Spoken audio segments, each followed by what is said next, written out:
बिस्मिल्लाहिर्रहमानिर्रहीम। अस्सलाम वालेकुम दोस्तों, एक नई वीडियो के साथ हाज़िर हैं। चले अपनी वीडियो स्टार्ट करते हैं। TFX जहाज़ की कुछ नई तस्वीर जो है वो सामने आई हैं। बहुत कुछ इन तस्वीरों से पता चलता है हमें। सबसे पहली चीज़ तो ये पता चलती है कि TFX जहाज़ ने टैक्सी रन शुरू कर दिए हैं। टैक्सी रन मैं आपको पहले भी बता चुका हूँ कि जहाज़ की फ़र्स्ट फ़्लाइट से पहले एक जहाज़ को पहले टैक्सी करवाई जाती है। हाई स्पीड टैक्सी होती है, लो स्पीड टैक्सी होती है, और इस तरह से जहाज़ के मुख्तलिफ सिस्टम्स को जो है वो पहले देखा जाता है, उनको चेक किया जाता है, और बाद में जब आप कॉन्फिडेंट हो जाते हैं, इंजीनियर्स जो होते हैं वो कॉन्फिडेंट हो जाते हैं, तो वो फिर इस जहाज़ की फ़र्स्ट फ़्लाइट जो है उसको गो थ्रू कर देते हैं। अभी बताया जा रहा है कि इस जहाज़ का जो रोल आउट है वो हो चुका हुआ है, और इसी साल इस जहाज़ की फ़र्स्ट फ़्लाइट जो है उसको कंडक्ट किया जाएगा। टर्की की जो state run defence industry agency है उसने इस जहाज़ की कुछ तस्वीर जो हैं वो रिलीज़ की हैं। अपने ट्विटर हैंडल से उन्होंने इन तस्वीर को रिलीज़ किया है। TFX जहाज़ एक कंप्लीट शक्ल के अंदर दुनिया के सामने आ चुका हुआ है।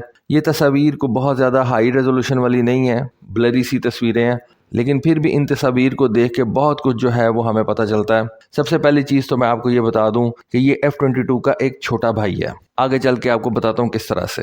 डेफिनेटली ये तस्वीर उस जगह की है जहाँ पे इस जहाज़ को तैयार किया जा रहा है। TFX जहाज़ के प्रोग्राम को 2010 के अंदर स्टार्ट किया गया था, और आज आप कह सकते हैं कि 13 साल के बाद इसका टैक्सी रन जो है वो स्टार्ट कर दिया गया है। ये प्रोग्राम काफ़ी देर जो है वो लिम्बो में पड़ा रहा, और उसकी रीज़न ये है कि तुर्की इस जहाज़ की एक की टेक्नोलॉजी लैक कर रहा था, आज भी लैक कर रहा है, और वो है एक जहाज़ का जेट इंजन। एनीवे तुर्की तो ये कहता है, और उसका अज़्म भी है, कि उसने इस जहाज़ के लिए एक इंडिजिनस इंजन जो है उसको तैयार करना है, अपने मुल्क के अंदर एक इंजन तैयार करना है जो इस TFX जहाज़ में लगाया जाएगा।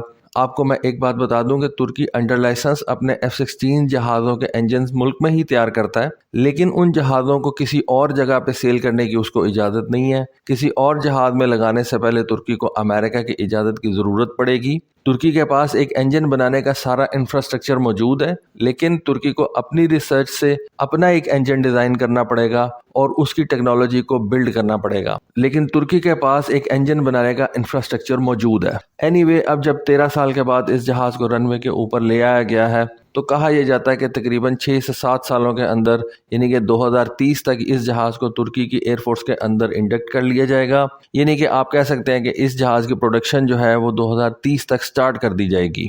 जब इस जहाज़ को एक कंप्लीट शक्ल दे दी गई थी, इसके ऊपर भी मैंने आपको वीडियो बना के दी थी। इस जहाज़ के अंदर कुछ सेंसर्स की बहुत अनयूजुअल सी जो है वो प्लेसमेंट की गई है, ख़ास तौर पे इसके IRST सेंसर की। नॉर्मली ये जो IRST होता है ये जहाज़ों के नोज कोन के ऊपर ही लगता है, लेकिन TFX का जो IRST है उसको ख़ास तौर पर स्टेल्थली डिज़ाइन किया गया है, और उसके अलावा IRST के साथ साथ इस जहाज़ का जो EOTS है, जो कि F-35 के अंदर टेक्नोलॉजी इस्तेमाल की गई है, वो इस जहाज़ के नोज कोन के नीचे जो है वो रखा गया। EOTS से आप जानते हैं कि multipurpose electro optical targeting system होता है, तो इन दोनों सेंसर्स को इस जहाज़ की बॉडी के अंदर ही एम्बेड किया गया है। इससे आप ये कह सकते हैं कि ये जहाज़ एयर टू ग्राउंड वेपनरी के अंदर भी बड़ी कैपेबिलिटीज़ जो है वो अपने साथ लेके आएगा, और एयर टू एयर कैपेबिलिटीज़ के अंदर भी इस जहाज़ का जो IRST सिस्टम है वो अच्छे तरीके से काम करेगा, और ये सारा कुछ ये जहाज़ लो ऑब्जर्वेबल रहते हुए परफॉर्म करेगा। और जैसा कि मैंने आपको बताया कि ये दोनों सिस्टम इस जहाज़ के डिज़ाइन के अंदर ही एम्बेड किए गए हैं, तो ये दोनों सिस्टम्स इस जहाज़ को मिशंस के अंदर एडिड बेनिफिट देंगे।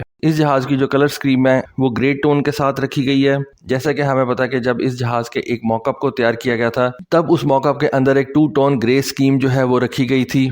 डुअल इंजन्स के साथ ये जहाज़ आता है, और ज़्यादातर चांसेस यही हैं कि ये जनरल इलेक्ट्रिक का F110 सीरीज़ का एक इंजन है, और अगर स्पेसिफिक होकर बात की जाए तो F110-129 इसके अंदर इंजन इस्तेमाल किया गया है, जो तुर्की अपने F-16 के अंदर इस वक्त इंजन इस्तेमाल कर रहा है। सेम इंजन तुर्की अपने मुल्क के अंदर तैयार करता है अंडर लाइसेंस, पहले मैं आपको बता चुका हूँ, और यही सेम इंजन तुर्की ने अपने TFX जहाज़ के अंदर जो है वो इंस्टॉल किया है। खैर, लॉन्गर रन के अंदर अगर तुर्की ने इस जहाज़ पे ये इंजन इस्तेमाल करना है तो उसको अमेरिकन अप्रूवल की ज़रूरत पड़ेगी।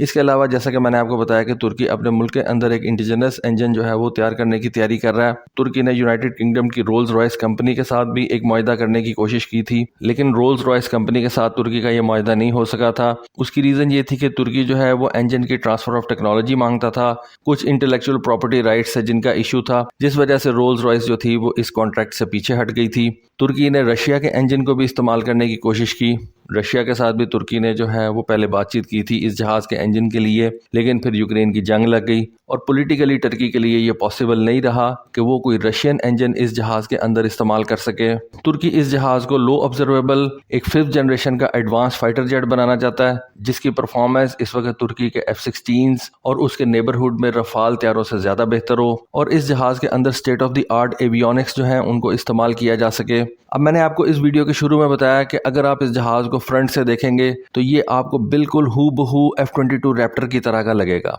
लेकिन इस जहाज़ को देखने से ही पता लग जाता है कि रैप्टर इसके मुकाबले में एक बड़ा जहाज़ है।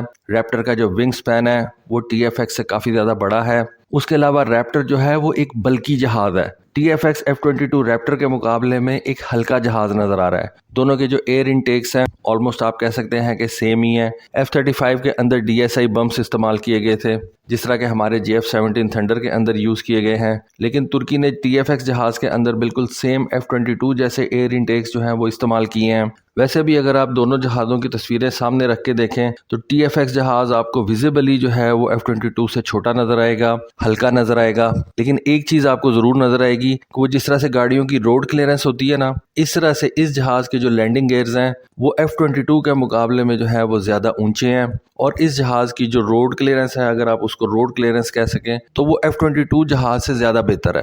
इसकी क्या रीज़न हो सकती है? जो मेरे ख्याल में इसकी रीज़न ये हो सकती है कि तुर्की इस जहाज़ को अगर बीस्ट मोड के अंदर इस्तेमाल करता है तो उस सूरत में इस जहाज़ के इंटरनल वेपन्स बे के अलावा इसके विंग्स के नीचे भी मिसाइल्स और बॉम्ब्स जो हैं वो हाउस किए जा सकते हैं।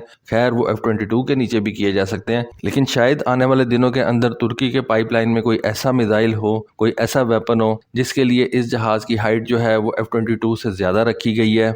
ये एक विजिबल डिफरेंस आपको इन दोनों जहाज़ों में नजर आएगा। F-22 के जो लैंडिंग गियर्स हैं वो छोटे हैं, लेकिन इतने मजबूत हैं कि उन्होंने F-22 का वजन जो है वो उठाया हुआ है। TFX के जो लैंडिंग गियर्स हैं वो थोड़े बड़े हैं और विजिबली पता चलता है कि TFX जो है वो F-22 के मुकाबले में एक लाइटर एयरक्राफ्ट है, लेकिन आप इसको इतना भी लाइटर एयरक्राफ्ट नहीं कह सकते क्योंकि ये एक 2 इंजन वाला जहाज़ है, छोटा जहाज़ नहीं है, ये 2 इंजन वाला जहाज़ है।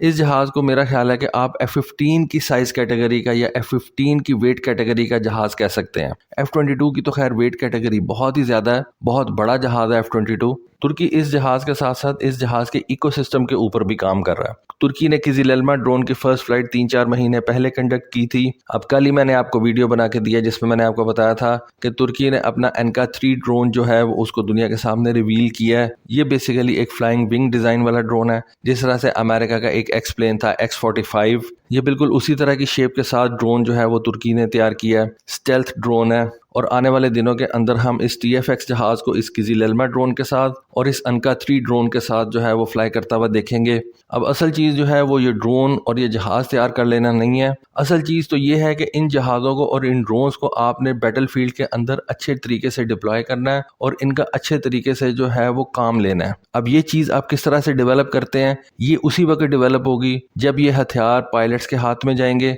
और फिर उस वक्त आपके पायलट्स की जो स्किल्स हैं वो खुल के सामने आती हैं कि वो इन जहाज़ों से किस तरह के टैक्टिक्स जो हैं वो डेवलप करते हैं और उन टैक्टिक्स को वो फिर जंग के अंदर किस तरह से जो है वो एम्प्लॉय करते हैं। बहरहाल एनीवे एक चीज़ तो जो है वो हमारे सामने खुल के सामने आ रही है कि तुर्की एयर वॉरफेयर के अंदर अमेरिका से ऑटोनॉमी हासिल कर रहा है, अमेरिकन सिस्टम्स के ऊपर उसकी जो डिपेंडेंसी थी उसको ख़त्म कर रहा है, अपने एयर टू एयर मिसाइल्स तैयार कर रहा है, अपने जहाज़ तैयार कर रहा है, अपने ड्रोन्स तैयार कर रहा है और फ्यूचर में अपनी एयरफोर्स को किसी भी दूसरे की डिपेंडेंसी से जो है वो आज़ादी दिलवा रहा है। तो दोस्तों ये थी आज की वीडियो, ये थी आज की इन्फॉर्मेशन। होपफुली आपको आज की वीडियो, आज की इन्फॉर्मेशन पसंद आई होगी। कमेंट सेक्शन में अपनी राय से ज़रूर रखा कीजिएगा। आज के लिए बस इतना ही। Thank you. अल्लाह हाफिज़।